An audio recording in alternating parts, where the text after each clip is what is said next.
আসসালামু আলাইকুম।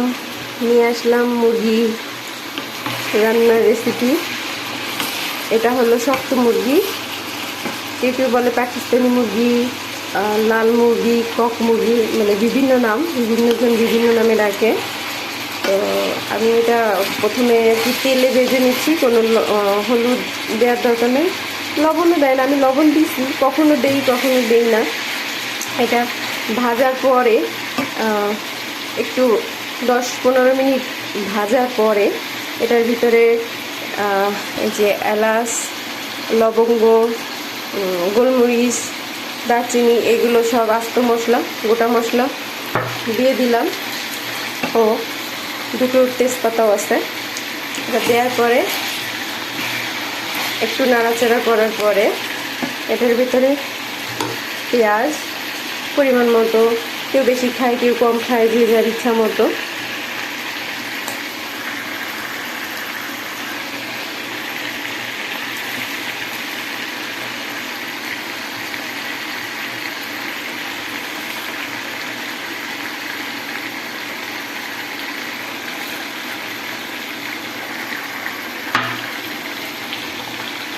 দিয়ে আবার একটু নেড়ে চেড়ে ভেজে নিতে হবে।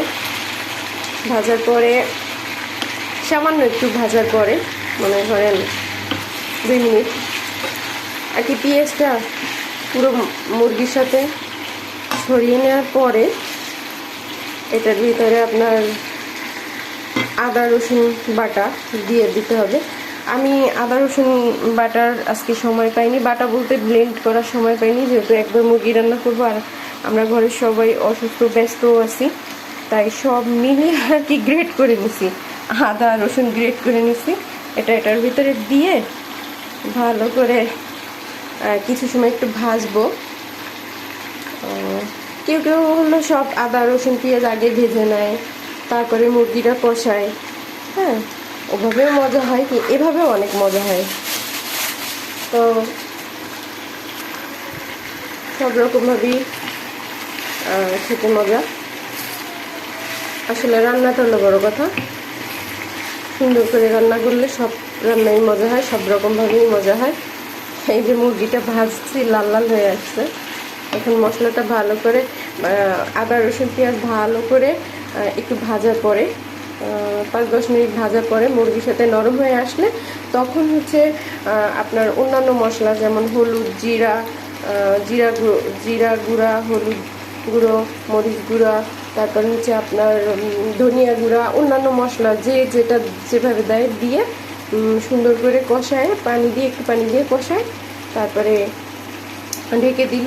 তারপরে আলু দিয়ে ঝোল খাক বা সে ভুনা খাক, সে তার পরিমাণ অনুযায়ী পানি দিয়ে সেইভাবে রান্না করে উঠবে, ইনশাল্লাহ খেতে মজা হবে। ওকে, আমি তো সব প্রসেস বলেই দিলাম। এখন অতক্ষণ রান্না করা পর্যন্ত তো আর আমি দেখাতে পারবো না, এক হাতে মোবাইল ধরে আছি আর এক হাতে রান্না করতেছি। তো রেখে দেই। আসসালামু আলাইকুম, সবাই ভালো থাকুন, আল্লাহ হাফিজ।